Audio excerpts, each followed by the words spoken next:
اعوذ باللہ من الشیطان الرجیم بسم اللہ الرحمن الرحیم۔ جن موضوعات پر کھل کے بحث ہونا چاہیے ہمارے معاشروں میں ان کا نام تک لینا گناہ ہے۔ بی بی سی عربی نے مختلف معاشرتی پس منظر کی حاصل کئی خواتین سے ان کی شادی شدہ زندگی پر پہلی رات کے حوالے سے بات کی اور خاص طور پر پوچھا کہ سیکس ایجوکیشن کی کمی سے ان کی شادی کیسے متاثر ہوئی۔ دنیا بھر میں شادی ایک ایسا موضوع ہے جس میں ہر کسی کی دلچسپی نظر آتی ہے، لیکن کچھ ممالک میں بعض خواتین کے لیے یہ خوشی کی بجائے صدمے کا باعث ثابت ہوا ہے، اور شادی کی رات ایسی خوفناک کہ جیسے وہ چاہیں بھی تو بھلا نہ سکیں۔ دیگر مسلمان ممالک کی طرح عرب دنیا میں بھی خواتین سے توقع کی جاتی ہے کہ وہ شادی کے وقت کنواری ہوں۔ اگرچہ پردہ بکارت ٹوٹنے پر زیادہ تر خواتین کا خون نکلتا ہے اور خون کی مقدار کم یا زیادہ ہو سکتی ہے، لیکن ڈاکٹروں اور ماہرین کا کہنا ہے کہ ضروری نہیں کہ تمام خواتین کا خون نکلے۔ ہمارے معاشرے میں اس پر کوئی بحث نہیں ہوتی کہ کنوارا پن کھونے کی کیا سزا ہونی چاہیے۔ شاید نہیں کہ ہر خواتین کا پردہ بکارت ایک جیسا نہیں ہوتا۔ کچھ خواتین کا پردہ بکارت کا رسائی صرف آپریشن کے ذریعے ممکن ہوتی ہے۔ کچھ خواتین کے معاملے میں یہ اتنا نازک ہوتا ہے کہ خون نکلے بغیر ٹوٹ جاتا ہے، اور کچھ لڑکیوں کی پیدائش کے وقت ہوتا ہی نہیں یا بچپن میں چوٹ لگنے سے ٹوٹ جاتا ہے۔ اپنے شوہر کے رد عمل کو یاد کرتے ہوئے سمیہ کہتی ہے کہ جس طرح مجھے گھور رہا تھا، مجھے لگا کہ اس نے میرے سینے میں خنجر گاڑ دیے ہیں۔ اس نے بغیر جانے ہی مجھے مار دیا۔ کنواری ہے یا نہیں یہ طے کرنے کے لیے کئی معاشروں میں صدیوں پرانی روایات پائی جاتی ہیں، لیکن ہر معاشرے میں اس قسم کے ٹیسٹ کرنے کی وجوہات اور طریقے مختلف ہیں۔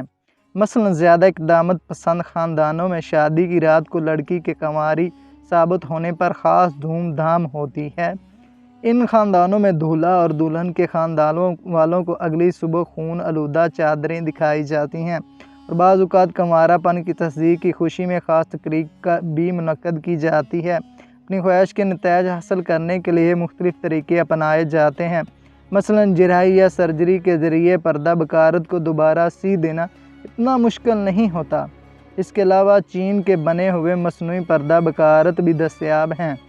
یہ دیگر پروستھیٹک یا مصنوعی انسانی اعضاء کی طرح ہوتے ہیں، جو نہ صرف دیکھنے میں اصلی لگتا ہے بلکہ جب اس پر دباؤ ڈالا جاتا ہے تو اس میں سے سرخ رنگ کا مائع خارج ہوتا ہے جو خون جیسا لگتا ہے۔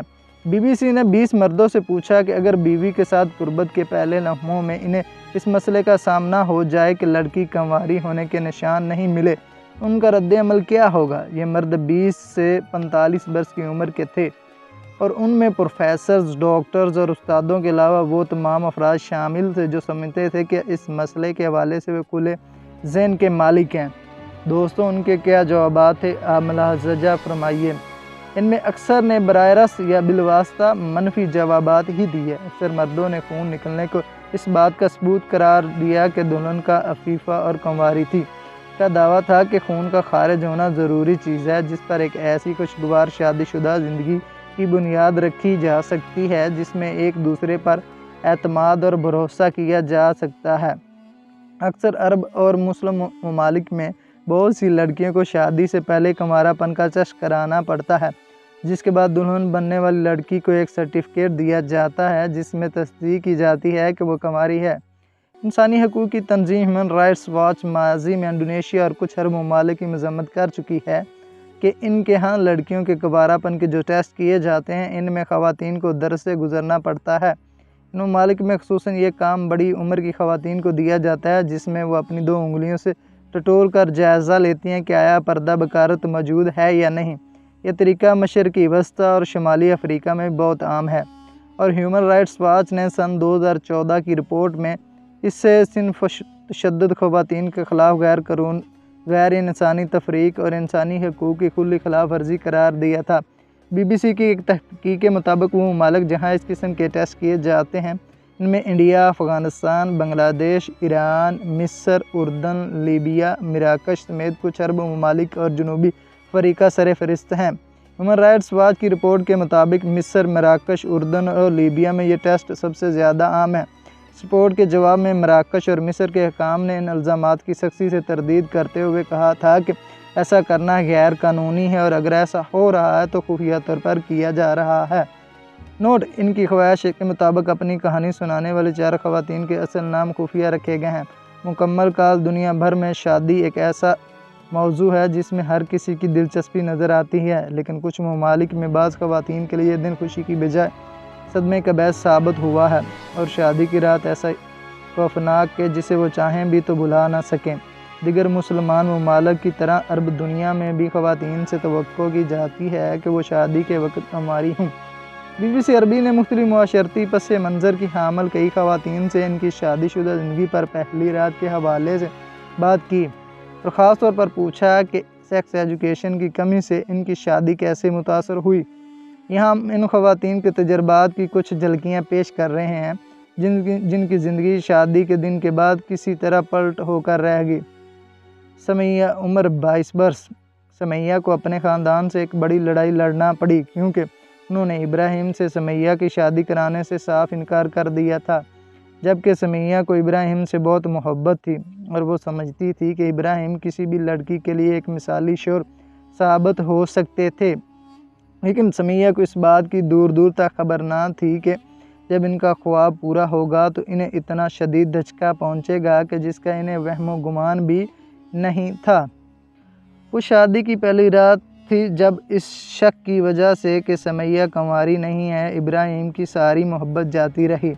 اس وقت سمیہ کی عمر 23 سال تھی اور وہ شام میں دمشق یونیورسٹی سے عربی ادب میں ڈگری مکمل کرنے کے قریب تھیں، لیکن سمیہ کے ذہن پر ابراہیم سوار تھے جنہوں نے سمیہ سے وعدہ کر رکھا تھا کہ وہ ان کی تعلیم مکمل کرنے میں کسی قسم کی رکاوٹ نہیں ڈالیں گے۔ گھر والوں کے واضح انکار اور اس اعتراض کے باوجود کہ ابراہیم کے پاس ابھی تک اپنا کوئی گھر نہیں ہے، سمیہ اپنی ضد پر اڑی رہیں اور ابراہیم کی محبت اور بھرپور مدد کے وعدے پر مکمل یقین کرتے ہوئے سمیہ نے شادی کر لی۔ اس کے لیے انہوں نے نہ صرف پورے خاندان کی مخالفت مول لی بلکہ یہاں تک کہ وہ ابراہیم کی والدہ کے ساتھ رہیں گی کیونکہ وہ ان کی اتنی ہی عزت کرتی ہیں جتنی اپنی ماں کی۔ لیکن شادی کی رات سمیہ کو اس وقت شدید جھٹکا لگا جب ابراہیم نے انہیں سانس بحال کرنے کا وقت بھی نہیں دیا اور پردہ بکارت توڑنے کی کوشش میں مگن ہو گئے۔ ابراہیم کہہ رہا تھا کہ محبت کا تقاضا یہی تھا کہ وہ یہ مرحلہ جتنی جلدی ہو پورا کر لیں۔ شدید تھکن کے باوجود میں اس سے تعاون کر رہی تھی۔ سارا رومانس کا کافور ہو گیا۔ سمیہ کے بقول اس رات انہیں ایسے لگا جیسے ایک لمحے میں رومانس کا نشان بھی نہیں بچا۔ اس کے چہرے کا رنگ بدل گیا۔ سمیہ کہتی ہے کہ جیسے ہی ابراہیم نے یہ کہا کہ خون کا کوئی نشان نہیں ہے تو انہیں معلوم ہو گیا کہ ابراہیم کو شک ہو گیا ہے کہ وہ کنواری نہیں ہیں۔ اگرچہ پردہ بکارت ٹوٹنے پر زیادہ تر خواتین کا خون نکلتا ہے اور خون کی مقدار کم یا زیادہ ہو سکتی ہے، لیکن ڈاکٹروں اور ماہرین کا کہنا ہے کہ ضروری نہیں کہ تمام خواتین کے خون نکلے۔ ضروری نہیں کہ ہر خاتون کا پردہ بکارت ایک جیسا ہو۔ کچھ خواتین کے پردہ بکارت تک رسائی صرف آپریشن کے ذریعے ممکن ہوتی ہے۔ کچھ خواتین کے معاملے میں اتنا نازک ہوتا ہے کہ خون نکلے بغیر ٹوٹ جاتا ہے اور کچھ لڑکیوں کی پیدائش کے وقت یہ ہوتا ہی نہیں یا بچپن میں چوٹ لگنے سے ٹوٹ جاتا ہے۔ اپنے شوہر کے رد عمل کو یاد کرتے ہوئے سمیہ کہتی ہے کہ وہ جس طرح مجھے گھور رہا تھا مجھے لگا کہ اس نے میرے سینے میں خنجر گاڑ دیے ہیں۔ اس نے بغیر جانے ہی مجھے مار دیا۔ اس نے مجھ سے بات کرنے کی کوشش بھی نہیں کی۔ میں نے خود ٹکرایا ہوا محسوس کیا اور مجھے ایسا لگا جیسے میں ایک ملزم ہوں جو بس فیصلے کا انتظار کر رہا ہے۔ شادی سے پہلے ہم بہت ساری چیزوں کے بارے میں بات کرتے رہتے تھے، حتیٰ کہ اپنی شب عروسی کے بارے میں بات کرتے تھے، وہ رات جو ہماری زندگی کی بہترین رات ہونا تھی۔ میرا خیال تھا کہ ہم ایک دوسرے کے بارے میں بہت کچھ جانتے ہیں، لیکن یہ تمام چیزیں اس وقت یکدم ختم ہو گئیں جب اس کے خیال میں کنوارا پن کی کوئی علامت ظاہر نہیں ہوئی۔ خون آلودہ چادریں۔ جس معاشرے میں سمیہ رہتی تھی، اگرچہ وہاں اس قسم کے واقعات عام ہیں، لیکن سمیہ کو یہ امید نہیں تھی کہ خود ان کے ساتھ بھی ایسا ہی ہوگا۔ ان کا خیال تھا کہ نوجوان مردوں کے رویے بدل چکے ہیں اور ان کے خیالات نانا دادا کی نسل سے مختلف ہو چکے ہیں۔ وہ سمجھتی تھی کہ چونکہ ابراہیم ایک پڑھا کھلے ذہن کا مالک ہے اور اس نے یونیورسٹی سے ڈگری لے رکھی ہے، اس کے خیالات پرانی نسلوں سے ضرور مختلف ہوں گے۔